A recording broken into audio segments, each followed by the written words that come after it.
Isn't it strange that we live in a world where we can transmit high-definition images across continents in milliseconds, but still struggle to make eye contact with the person standing right next to us? That we've mapped galaxies millions of light years away, yet haven't quite figured out how to mend the invisible wounds we carry within our own hearts? Humanity has split atoms and encoded life in binary, but the science of the soul, the quiet ache of connection, healing, and purpose still remains one of our least understood frontiers. And in that strange contradiction, there's a question worth asking, not just about where we are, but who we are. What if the most advanced technology of the universe isn't our satellites, or our AI systems, or even the James Webb Telescope peering deep into cosmic nurseries? What if it's you? Not the you you've been taught to quantify, not your job title, your GPA, your tax bracket, but the version of you that pulses with empathy, that notices pain without words, that enters a room and, without doing anything at all, somehow begins to make it better. What if some people not wearing robes or glowing with some supernatural aura, but just in jeans and a t-shirt, listening to people on a subway or over coffee, are meant to do something different? Not to change the world with technology, but by tapping into something far subtler: human connection. Through the energy that binds us, shapes us, and heals us, even if we rarely acknowledge it exists. Now, if that sounds poetic, allow me to reassure you, it's not mysticism I'm speaking of. It's physics. Every atom you've ever borrowed from the universe vibrates with energy. And energy, as we know in physics, can't just disappear. It has to go somewhere. It gets transferred, changed, or transformed. Just like how heat moves from a hot cup of coffee to your cold hands, same principle, only less obvious. The universe is constantly passing energy around, like it's trying to get rid of all that extra heat from a giant cosmic thermos, which begs a deeper question: what role do you play in that transformation? In the study of black holes, for instance, we talk about the event horizon, the boundary beyond which nothing, not even light, can escape. But what about the opposite? What if you, in your own quiet way, are an entry point for light? A soft gravitational field drawing in pain, fear, confusion, and transmuting it into peace, clarity, and presence. That's not mythology. That's thermodynamics meeting consciousness. That's healing observed through the lens of cosmic responsibility. Throughout human history, healers have never looked the same. Some wore white coats, others wore feathers, some carried stethoscopes. Others simply carried silence and a gaze that said, "You're not alone." What unites them is not their tools, but their tuning. They are attuned not to frequency ranges our ears can hear, but to something more subtle, a biological Wi-Fi. You could say one tune not to channels, but to compassion. And the most fascinating part, many of these people don't even know they're healers, but their lives leave clues. Like astrophysical signatures we detect across deep space wobbling stars, revealing the presence of unseen planets. The healer leaves behind patterns. Patterns of connection, of relief, of sudden calm in a chaotic moment, of strangers saying, "I don't know why, but I feel like I can talk to you." These aren't coincidences. They're indicators, data points on the trajectory of a soul chosen not for superiority, but for service. A soul shaped to tune in when others check out, to feel deeply when others numb, to listen when noise fills the world. And yes, it may have come at a cost. Often, those chosen to be conduits of healing didn't have a gentle path themselves. Like carbon under pressure forming diamond, their nervous systems became refined not in comfort, but through resilience. They may be the ones who walked through chaos, not unscathed, but transformed, who came out not bitter, but strangely soft, strangely wise, able to feel the suffering of others, not as a burden, but as a signal. "I've been there, I get it, you're safe here." It's not a job title you put on a business card. It's something deeper. It's in our biology, in the way we connect. And yes, sometimes it's literally in the energy we give off. Modern science has begun to catch up to what ancient systems always suspected, that we are energetic beings embedded in a quantum field, that intention itself, when focused through emotion, alters matter. The observer effect in quantum mechanics tells us that the very act of observing a particle changes its behavior. So tell me, what happens when a healer observes another human not as broken, but as whole? Not as diseased, but as becoming. That simple shift from judgment to compassion, from diagnosis to recognition, creates a ripple in reality. Like gravity bending space-time, the healer's presence bends possibility. They are not imposing change. They are invoking it by holding a higher energetic pattern for others to match, not by force, but by frequency. You see, if you've ever walked into a room and felt the tension before a single word was spoken, if you've ever touched someone's hand and felt a warmth that had nothing to do with body heat, if you've ever needed solitude, not because you dislike people, but because their emotions sometimes feel like hurricanes swirling in your chest, you might not be overly sensitive. You might be tuned to the fundamental harmonics of the human field. You might be, for lack of a better phrase, a frequency keeper, a healer, and maybe, just maybe, you've always known, not consciously, perhaps, not in words, but in that quiet ache to help, to listen, to understand. In that magnetic way, people seem to find you in elevators, at gas stations, in the checkout line, suddenly telling you about their life story, their heartbreak, their recovery. You might have wondered, why me? But the universe rarely chooses the loud. It chooses the ready, because being a healer doesn't mean being perfect. It means being willing to hold space when others collapse, willing to listen when silence is terrifying, willing to show up not with all the answers, but with the presence to say, I don't know either, but I'm here. And if your palms have ever buzzed with unexplained energy, if your dreams have taken you to places where light flows like rivers and hands emanate warmth, don't dismiss it as fantasy. Our ancestors didn't, nor do many neurologists today. The body holds mysteries we haven't fully mapped. Biophotons, literal particles of light, have been detected emitting from human cells. Your touch, your gaze, your presence, they're not abstract. They're fields, and fields affect fields. So what happens when you, as a human being, decide to become more intentional about how you interact with the world? What if you could harness the energy you give off and use it to affect those around you? Imagine you're a lighthouse, not the flashy kind, not the one that rescues every ship, but the one that stands steady in the storm. It's like gravity, doesn't chase things, it doesn't scream at the planets, it just is pulling everything together. Sometimes that's all people need, not someone to solve the problem, but someone to stay steady while the world is spinning out of control. And in an age where disconnection is a pandemic, where people search for meaning through screens, scrolls, and simulation, your grounded, compassionate human presence is revolutionary. You don't need to float or glow. You just need to stay. Stay conscious, stay open, stay kind. And yes, you will get tired because energy is real. And just like an electric circuit needs to be grounded, so too does a healer. You can't keep giving without recharging. Even the best conductors of electricity need a break. You must rest, recharge, reconnect not just to others, but to yourself and to the earth that holds you, because healing doesn't mean fixing. It means reminding, awakening, restoring coherence where there was once static. You see, we often think of healing as an act, a moment, a result, a cure. But healing in its true form isn't about fixing or doing something. It's about presence. It's like how gravity pulls objects into orbit, bringing them into balance. Healing doesn't force change. It creates the conditions for change to happen. It doesn't need to ask permission. Like gravity, it simply is. You might be standing in line at a grocery store, silent, scanning the barcodes of your own thoughts, and the stranger behind you exhales in relief without knowing why.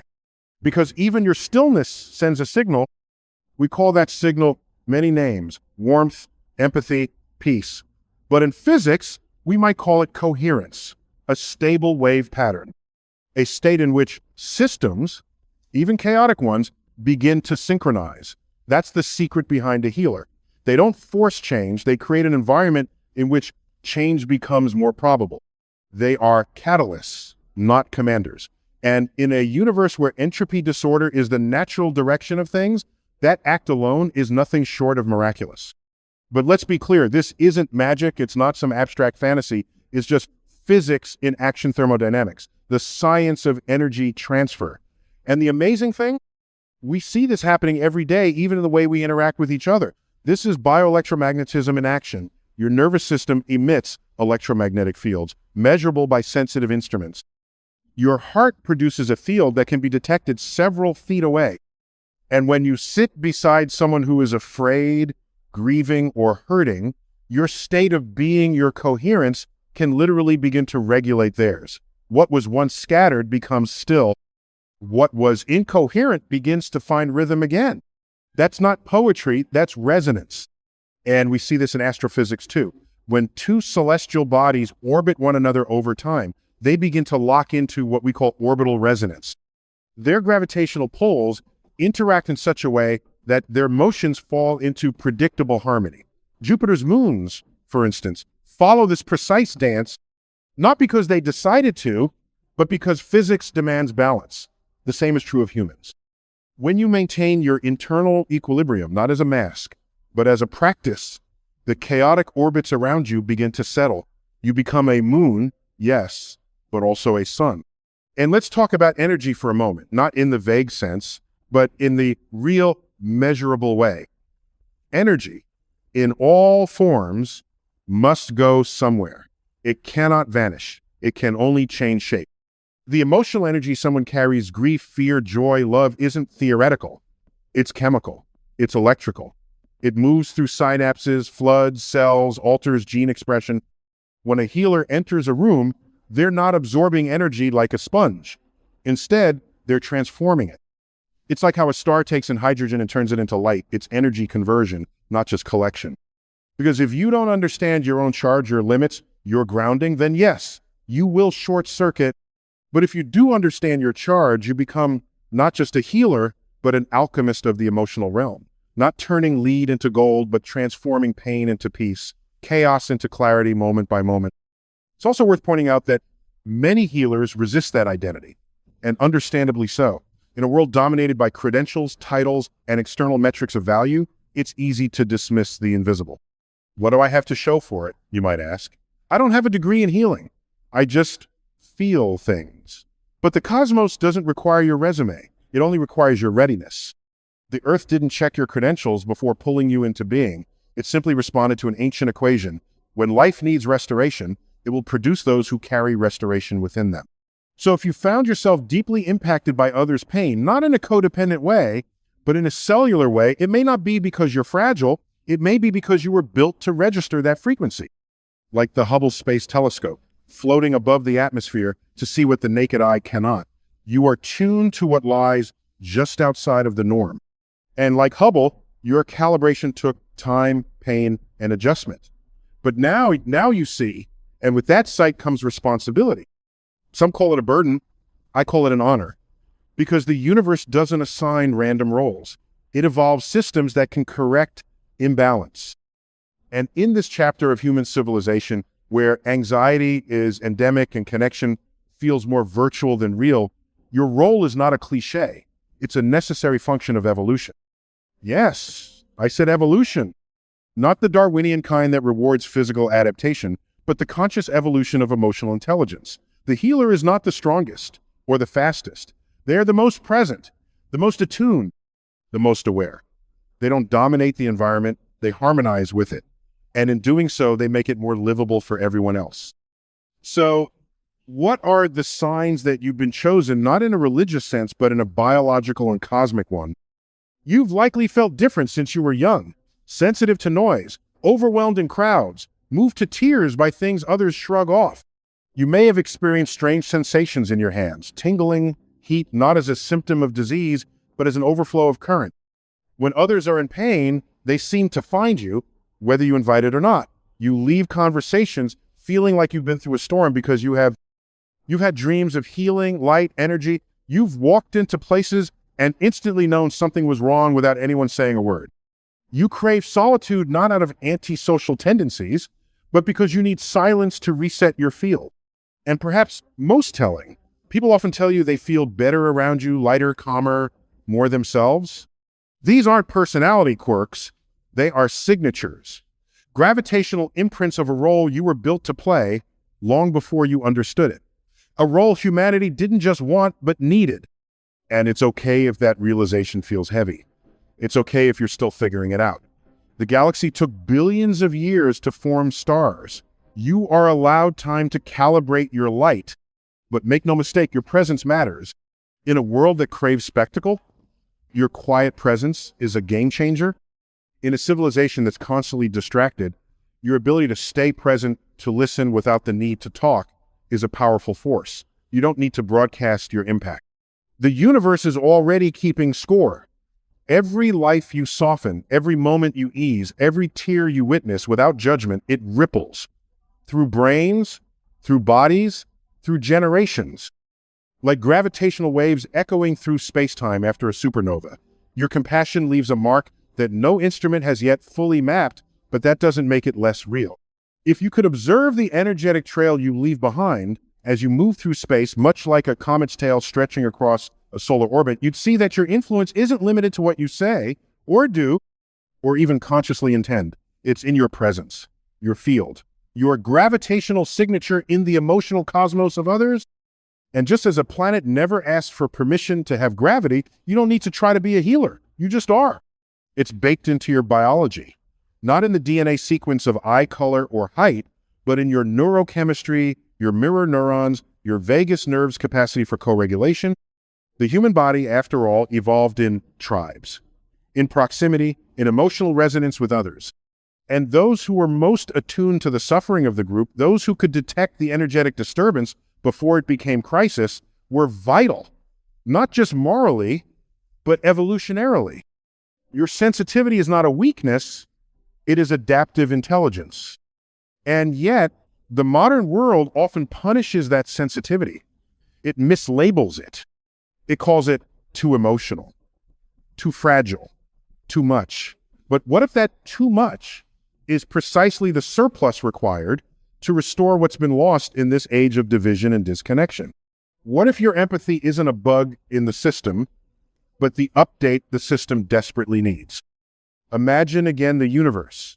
At its core, it's not cold, it's not mechanical, it is relational.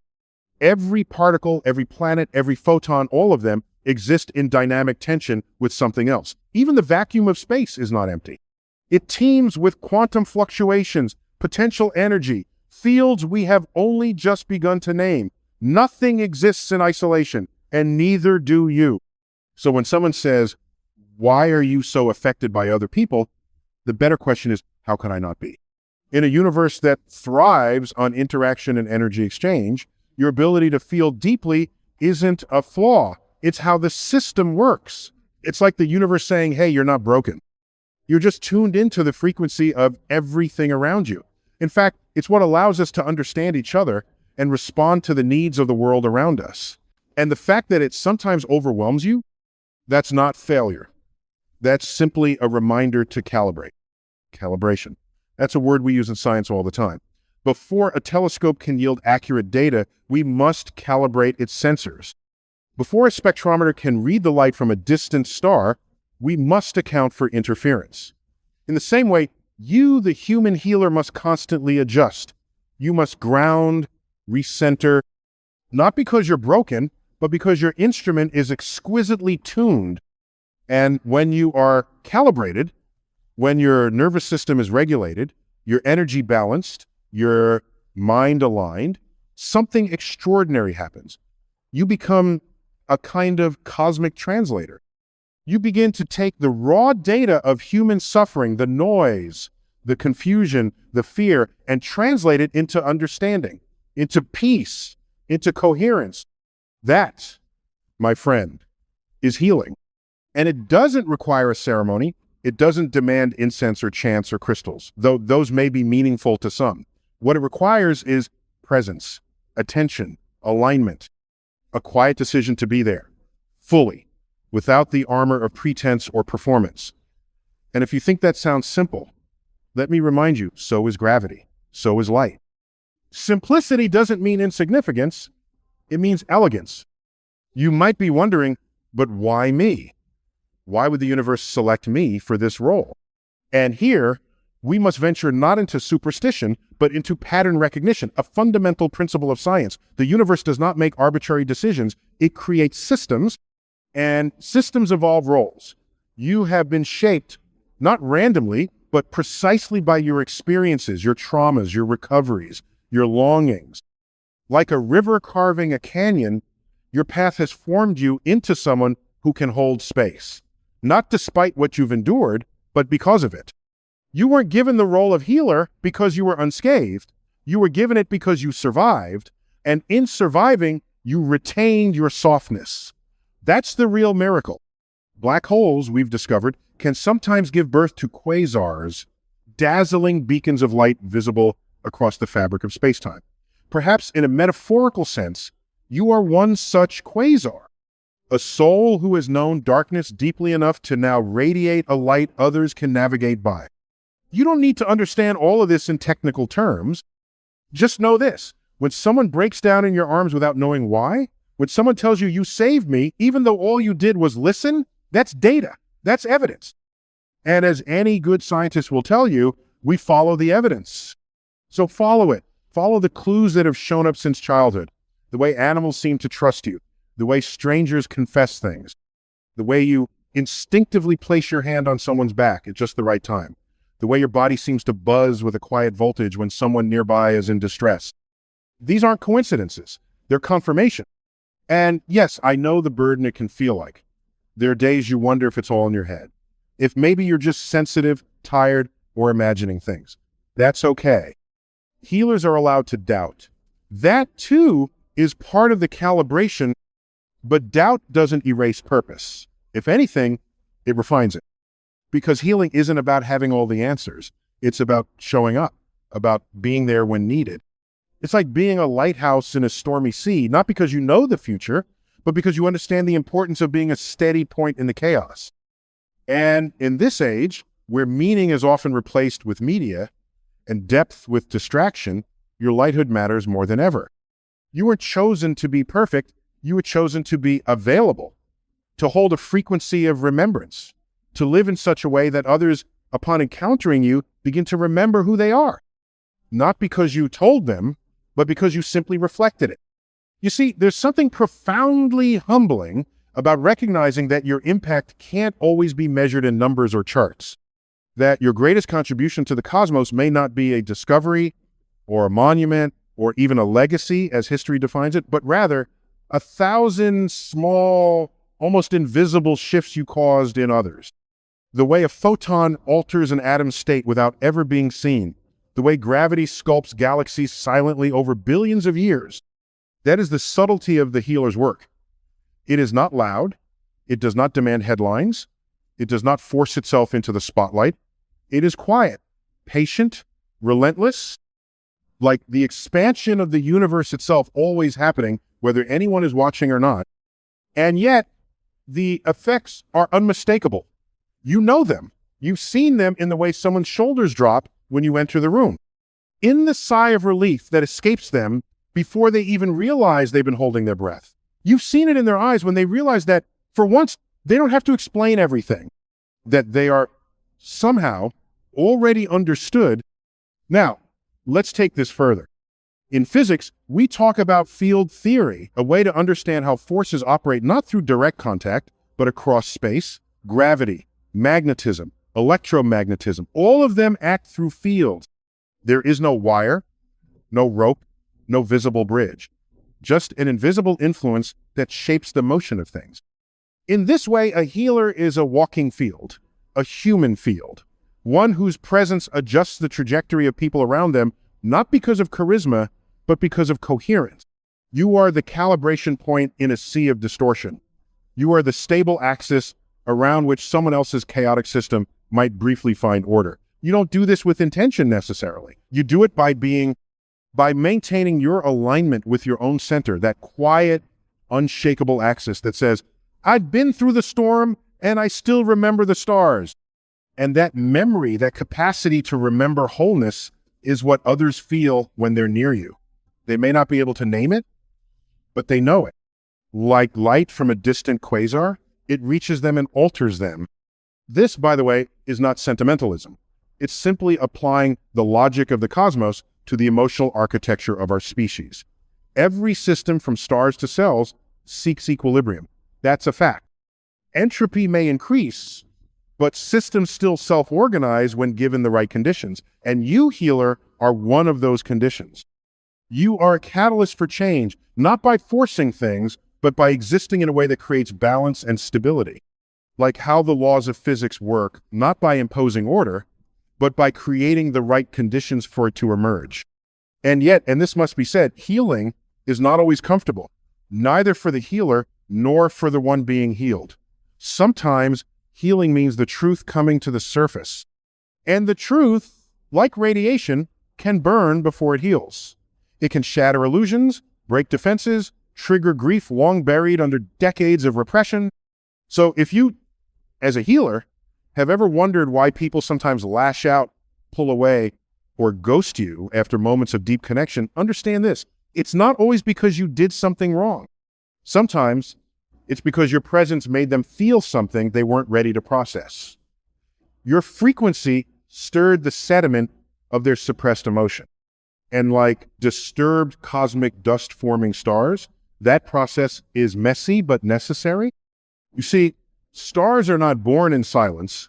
They erupt from chaos. And neither is healing. So don't mistake discomfort for failure. In the lab of emotional transformation, turbulence is part of the equation. Sometimes the deepest healing looks, at first, like a breakdown, like regression.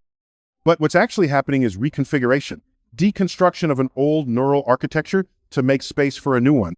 This is neuroplasticity. This is epigenetics. This is the brain, the body, the spirit, rewriting themselves in the presence of safety, resonance, and coherence. You, healer, are the field in which that rewrite becomes possible. But I must remind you, and I do this as both scientist and human, that no field can sustain its effect indefinitely without fuel. The sun burns because it fuses hydrogen into helium. You, too, require fuel. Not physical food alone, but emotional nourishment, spiritual grounding, intellectual stimulation, solitude, beauty, wonder. You must seek these things not as luxuries, but as necessities. Because just like stars can collapse into black holes when their fuel runs out, so too can the human soul collapse under the weight of unreciprocated giving. So rest, not because you're weak, but because you're wise. Rest so your field remains strong. Rest so your presence remains healing. Rest so that when you do show up, and you do so not from depletion, but from overflow. Because we don't need burnt out healers, we need luminous ones. We need those who have not only survived their darkness, but who have also learned how to carry light without setting themselves on fire. And yes, your presence is needed, now more than ever. Not in grand gestures or global movements, but in the small, everyday acts of kindness that ripple through the universe, like the way a single star can light up the night sky. Because in the end, the universe is not only made of atoms, it is made of acts. Tiny decisions cascading through space-time, affecting systems we will never fully see. You are part of that cascade. You are not separate from the cosmos. You are an extension of its intelligence, its sensitivity, its drive toward balance. You are, quite literally, the universe becoming aware of itself and choosing to care. And that is what it means to be a healer. Let's take one final journey across the stars, not outward, but inward. Because if there's anything astronomy has taught us, it's that the farther we peer into space, the deeper we gaze into time. And the deeper we look into time, the more clearly we see our origin. And what is healing, if not the act of remembering the origin of wholeness? To be chosen as a healer is not a status. It is a surrender. It is the quiet yes, whispered into the current of human suffering. It is not marked by grandeur, but by gravity.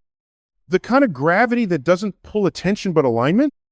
So if you've resonated with what you've heard, if your body leaned forward or your breath slowed down somewhere along this journey, then perhaps the signs aren't just abstract concepts. Perhaps they are coordinates. Markers pointing you to a truth you've long suspected, that you were not born to fit the mold of noise, but to remember the music beneath it. You see, in physics, When a system is flooded with chaos, the presence of even a single point of order can influence the entire field. That's you. You're not here to fix everyone. You're here to stay grounded, to maintain your balance in a chaotic world so others can find their own balance too. This is not performance. This is not identity. This is evolution consciousness folding back into itself, rising above instinct, transcending reaction, and choosing coherence. You do it every time you stay soft in a hard conversation, every time you listen without defending, every time you forgive without forgetting your boundaries, every time you walk away without hatred, every time you breathe, stay present and offer no solution, only stillness. That is healing, not because it changes the world in one loud instant, but because it changes the pattern, the frequency, the field, and the field is everything. So here, in this moment, not after more learning or earning or effort, you are enough. It's not because you're finished, it's because you're present. And that presence, that ability to truly engage, is rarer than any technological breakthrough.